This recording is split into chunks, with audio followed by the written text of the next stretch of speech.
Hey everybody, welcome back to the Vinyl Rewind podcast, and today I'm chatting with Say Shishi, one of my favorite bands. I've seen them 3 times in concerts. I can't wait to get into this. So let's not waste any more time. Ladies, thank you so much for being here. This is such a treat. Welcome. And we are recording this on the eve of the release of, this would be the 3rd Say Shishi record, is that right? That's right. Right. And it was, before we started taping, we talked a little bit about meeting some of them backstage, and I got to talk to Dale, the bassist, and he was telling me, at least for the album, the second album, the way you recorded it was really interesting in terms of how it sort of kind of naturally grew out of hanging out. And I wondered, one, could you go into that a little bit of detail, and then also is the new record done in a similar way? I think we've just got our formula now. It's never going to stop making records in the same way because, one, we use the tape machine and there's a lot of limitations around that. And that's part of what we do and how we approach our songwriting. We love those limitations because it keeps you grounded. And I was doing these spatial audio mixes the other day with this guy who's this spatial audio whiz guy.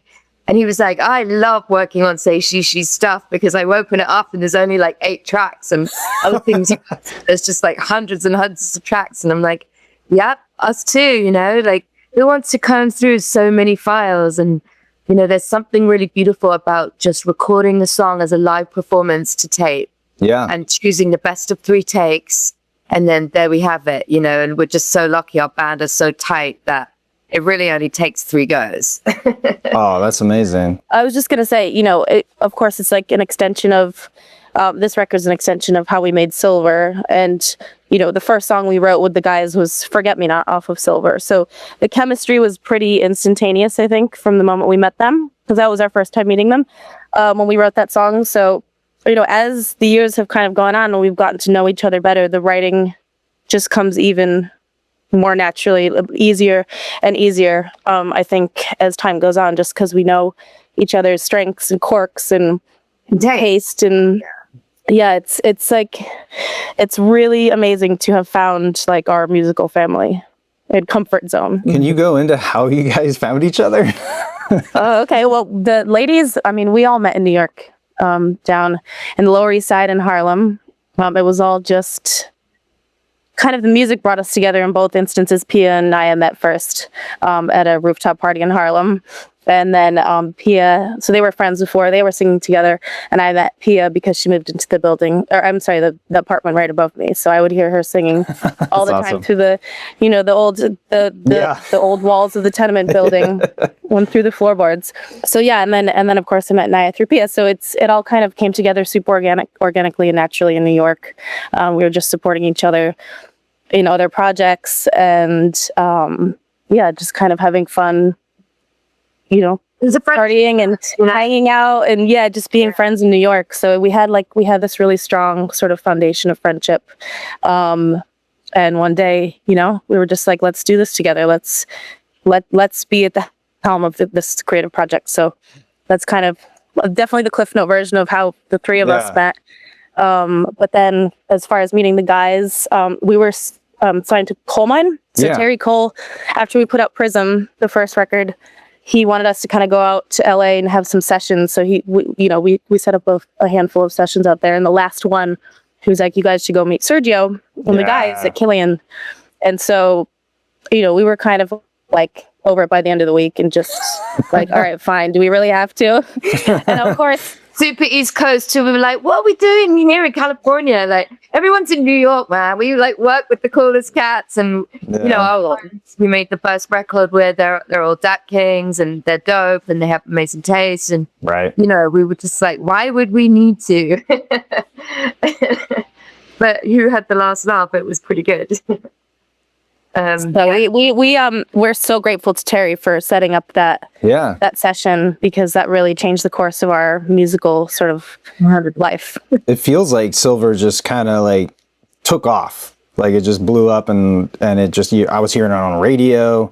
I first saw you guys at the Lodge Room. I forget when exactly that was, but I was just blown away I think at that time you were each wearing an 80s wedding dress. I could be getting that wrong, but it was like, did I get transported back in time? This is amazing. That is hilarious. Dress that. But I can see how you thought that.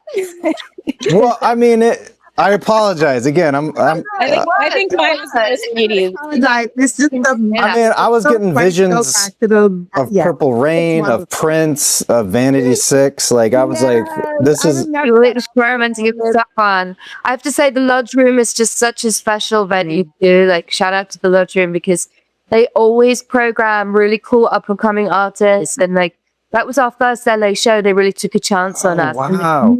And coalesced around us, just became this LA family that was so grateful for, and they followed us to the other venues as well. And it's just amazing. And, KCRW too have just been so helpful and so great to us. It's like, it's been a game changer. And it's just amazing how the two coasts got united. And I think that's kind of like what Say She's always about. Just like, cool. Don't have these predefined notions of things and make rivalries. You don't need to pit yourself together. Let's just be all of it. Let's be New York and LA. And us coming together with the guys is kind of like, embodies that, I would say. And I think the Lodge Room, isn't that where we first played a show with them too, right? Yeah, that was our first show with them. Oh, wow. Yeah. Historic. So outside of the studio, that was like our first time playing live with them. And I tell ya, we just had the best time. The Lodge Room, that's what I'm saying. He is right. The most fond memories are of the Lodge Room. And that's really where we got where this chapter kind of began. It's like, with the guys. So it holds a very special place in our heart. I think you even had a costume change at some point. You let the boys jam out for a while, and then it was Glam City came out. Yeah, it was amazing. Yeah, I was just enthralled from that moment on, and I was so excited to get the album. And I think I wore that record out, but Thank you, Eric. Yeah. Oh yeah, and then we have this new one. I love the cover. I love this collage. This Shout out paper, Alyssa Bonnie. Yeah, paper torn. Our creative director. It's just gorgeous. And then the insert. I gotta shout out this beautiful photography.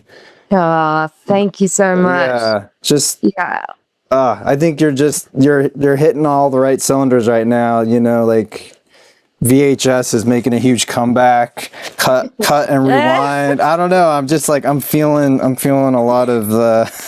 There's a lot of things you're hitting right there, and it's a great album. I love it. It's.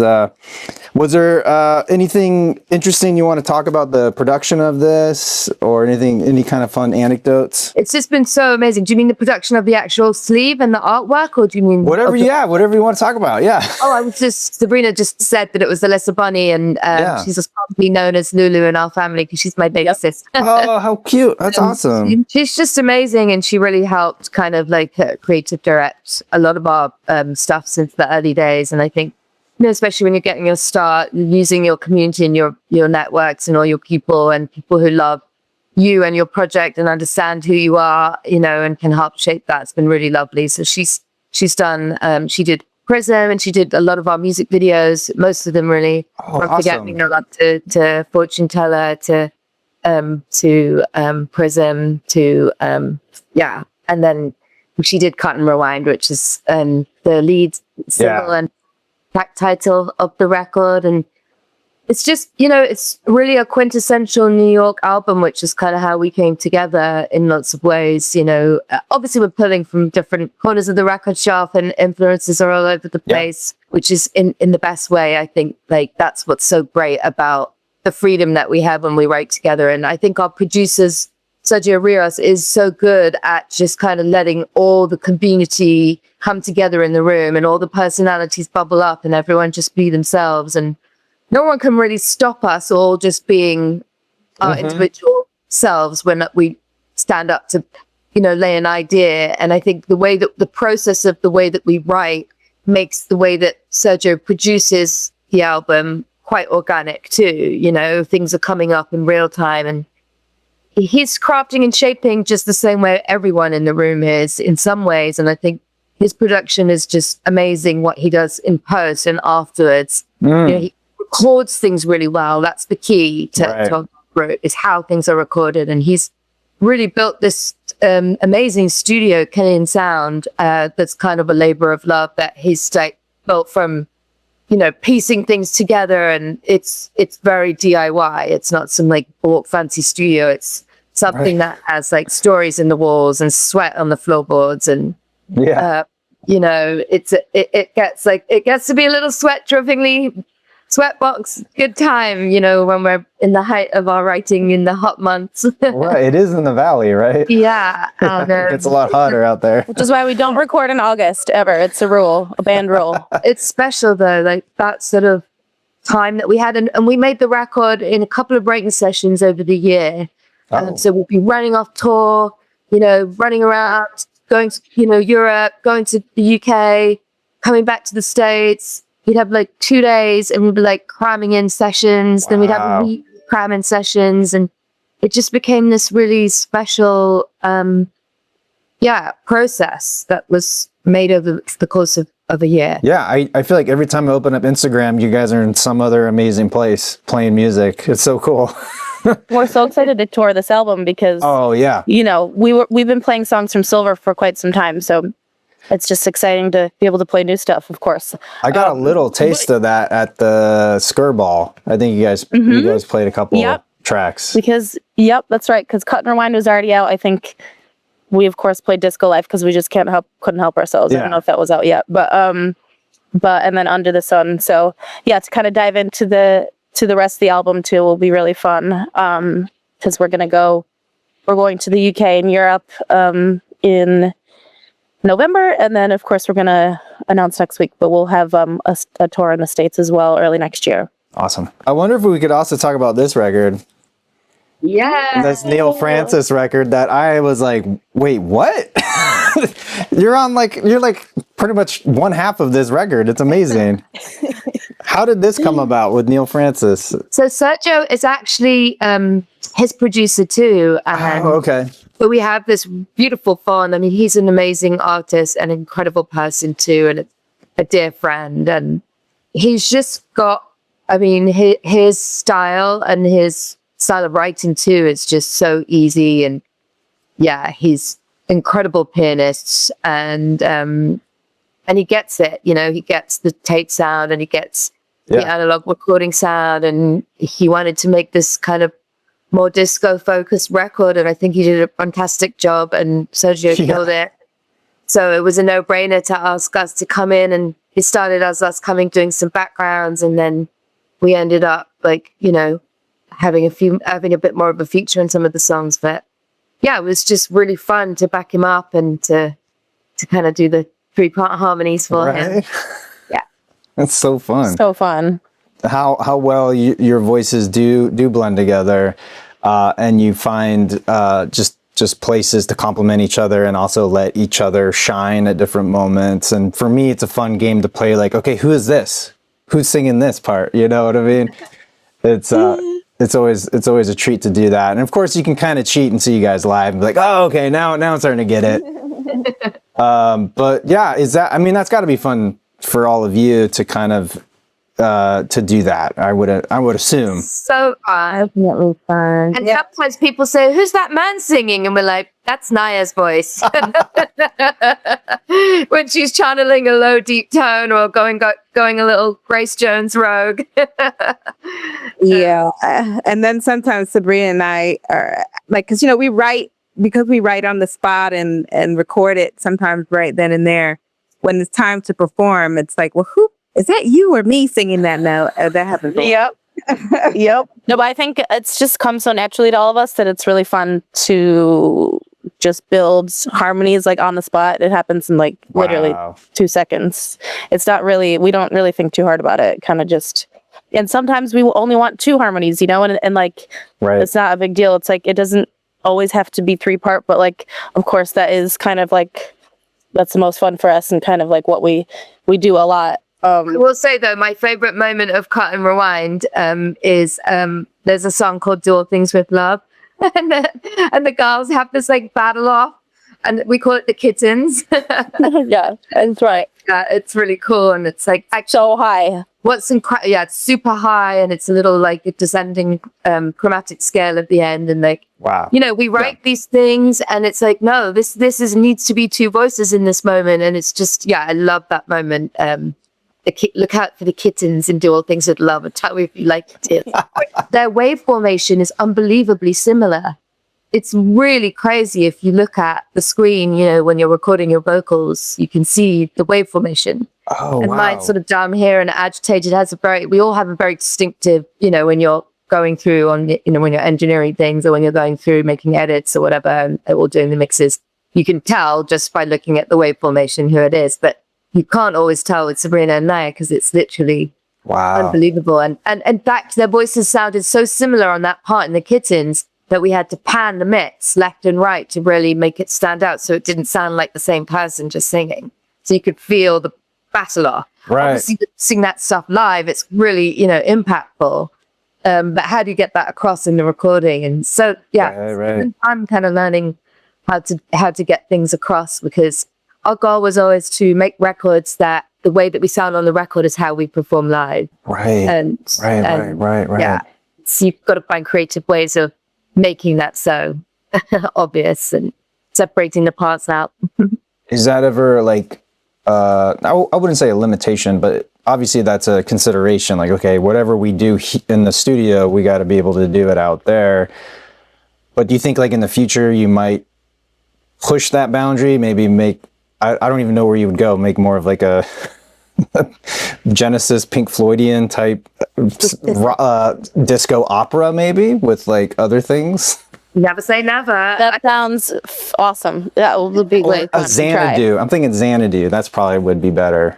I mean, awesome. Like, why not? The bigger the sound, the better in lots of ways. Yeah. But also, like, there is something really nice and authentic about not using tracks. And like, we are a band, we're a big band, so we can create a big sound. Yeah. And before we would do vocal tracks, I think we would like probably just add more synths to the rigs and like build it up that way, and you know, have padding that way, but still be able to keep our things as like natural and sweet. Another thing that's really impressive seeing you live is not only are you singing incredibly well, you have all these fun dance moves. So it's just high energy throughout. And it's like, I don't know how you do it. Not get winded. It's so cool. You should have seen Naya 7 months pregnant doing it. Oh my goodness. Crazy. No, it's so fun. I mean, it's like, you know, light choreo. Right. Very light choreo, but it's fun. My favorite part is looking over at Sabrina and looking at what Mimi she's gonna pull out. Oh my gosh. I mean, we just have fun up there, really. Like that's what I mean. Like choreo, it's not. We don't want to be too, you know, synchronized. It's about feeling it, and you know, we always walk off that stage sweaty. I'll tell you that. Yeah, so we touched a little bit on the future plans, and then by the time this video comes out, the album will be out. And what do you, at this moment, obviously you've seen some fan reactions with the new singles, but like what do you hope people really get from this album once it's out? Honestly, I just hope they feel like lifted and hopeful. There's songs in there that are very political, and you know, they might have an air of dystopia, but hopefully by the end of the song you've gone on the journey and you feel left with hope and you feel a little bit rallied. You know, it's meant to be a rally, a cry and a call to arms. You know, it's meant to bring us together and remind people that beauty is very important. You know, in that sense, we're beauticians, reminding people of the beauty in this world. That's our goal, our objective. And, you know, we don't want to ram things down people's throats. We want to make people protest with their dance and be uplifted and come and be in this safe space with us on the dance floor at the shows and at the gigs. And when they hear the music, I hope they're just excited to be active and to be engaged. And you can be engaged in so many ways. And that can be just from going to a show and with your community and packing diversity into a hall, you know, and not being afraid of us coming together and sharing our commonality of ideas and joy. However, corny that might have sounded It wouldn't have been something I would say 10 years ago, but now given the political climate and what we're living through is kind of unprecedented times. You know, maybe everyone says that in political history, but I've never said it in my lifetime before. You know, this is a very different era to any of the other decades I've lived through. And I think that it's just even more important for us to continue to be a visible entity and a visible group that as artists, our role is to reflect the times. And we want to make sure that people who come to appreciate our music find their community. You can be anywhere and you can listen to a record and you can be like, oh, these are my people. Yeah. You know, you can listen to like Booker T and the MGs, and you know, you can be listening to like Rotary Connection, Hey Love from the 70s. You can listen to so many old things that you weren't part of that community, but you are like, oh, these are my people. This is my community. These are my ideologues. These are my people, my engineers, you know, my mentors, my inspirations, and other people feel the same way. And when you meet them, like we met each other and like we met the boys, and you share that commonality of interest that you're all geeking out on Lonnie Liston Smith on the same day, and or whatever it is, you know, or you're turning each other onto different records and you're turning each other onto different ideas. I think that is what I hope, that when people listen to our record, they generate those communities for themselves as well. And they know that they're part of ours already. Well spoken. Thank you. Well said. Well said. Yeah, that was great. Get there eventually. Yeah. A lot of my viewers are big fans of the Beatles, so I always like to ask, like, if you can pick a favorite Beatles album or even just a song, I'd love to hear about it. Baby, you can drive my car. I like Norwegian Words. Oh, that's a good one. Excellent. I used to sing that song a lot growing up as well with my brother and doing harmonies. And so I think Norwegian Wood is just like, it's a memory box, isn't it? It's a comfort blanket. Beautiful song. I love a classic, Yesterday. Oh, yes. Man, gosh, I can't beat that one. Lyrics are just so beautiful. You have been hanging out with Dale, haven't you? The melody, the lyrics. I mean, I know it's like, you know, a lot of people's favorite, but it's just our bass player is overly obsessive about the Beatles, so sometimes I have to ban the Beatles from being played in the band. No. Although it was really sweet, Sabrina took him, well, you know, when we had our first show in Liverpool, she took him. You tell the story. Did you go to Paul McCartney? Oh yeah, we went on like the bus tour of where all the Beatles kind of grew up, and like you know, Strawberry Fields and all the like the points are like the little you know, locations where the songs were written about. And Dale was, I hope he's not embarrassed by me saying this, but he was just crying the entire time. Like it was so sweet. Like it was just so cute. We had the best time. He said something that really moved me, actually. He said that he feels like the Beatles raised him, you know, like, you know, more than his parents. That's who he in his childhood would go to and listen to and get advice from. And in a sense, that's kind of like, you know, you become the thing that moves you the most when you're kids, aren't you? Or you want to become that. That's like the idea of like being able to like share and impart the lessons that you've learned and the ideas that you've generated from us being together. Hopefully, like, someone would in the future say that about us. I thought that was really sweet. Awesome. And I'll say, there's just so many amazing Beatles songs, but I guess I'll say for today, Get Back, because I just have been obsessed with that, you know, the HBO. Yeah. It was on HBO. The whole like 4-hour like Disney sort of docu video of them in the studio, and then the performance at the end. It was so like inspiring, cool to watch them like write songs on the spot, and you know, it's just a little peek inside. It was so cool. It's incredible that was just sitting for so long. Right? All that footage. You know what I loved about that footage that kind of resonated with us is like the humor in the writing session. Yeah. Oh yeah. They're just goofing off. Yeah, and so do we, you know, like, oh God, if we didn't laugh and have fun and be silly, we wouldn't have like the safe environment to come up with like dramatic ideas. You feel too self-conscious in a way. Right. So I'm not sure that people like realize the humor in some of the records. Like when we wrote C'est si bon, we were just cracking up, and we were like, if we're cracking up, hopefully other people will crack up when they hear it. So it's just like, there's a couple of moments like that on Cut and Rewind too, where, you know, especially the next single, Shot Boy, that That's a great song. I love that song. There's a tongue-in-cheek element to the songs, you know. It's so good. I hope that, I just hope that people, that resonates. Oh, I'm sure it will. Thank you so much for the music and the amazing shows. I hope I get to see you for a fourth time. We'll see. We'll see. I guess next year it sounds like you'll be back touring United States. All I can say is, you know, best of luck with the new album. And yeah, thank you so much. Thank you so much. We got to get on and like talk more old school records on one of these days. Yeah. Well, next time you're in LA, come on by in person. We'll hang out, spend some. You know we're angling for an invite. Excellent. All right. Well, thank you so much for having us, Sarah. Yeah, enjoy the rest of the day. Yeah. Oh, thank you. Thank you so much. Definitely my pleasure. All right, everybody, that will do it for today. Be sure to check out their latest release, Cut and Rewind. It is out now. It is fantastic. And once you're done with that, check out their second release if you haven't already, and their first. I'd hold up a copy, but I don't have one in my possession at the moment. But I do have a copy of that Neal Francis album I mentioned earlier. All excellent albums that will make your day brighter. I want to thank you all so much for watching, but I especially want to thank my members over on Patreon. I'm your Vinyl Geek, and I'll catch you on the flip side.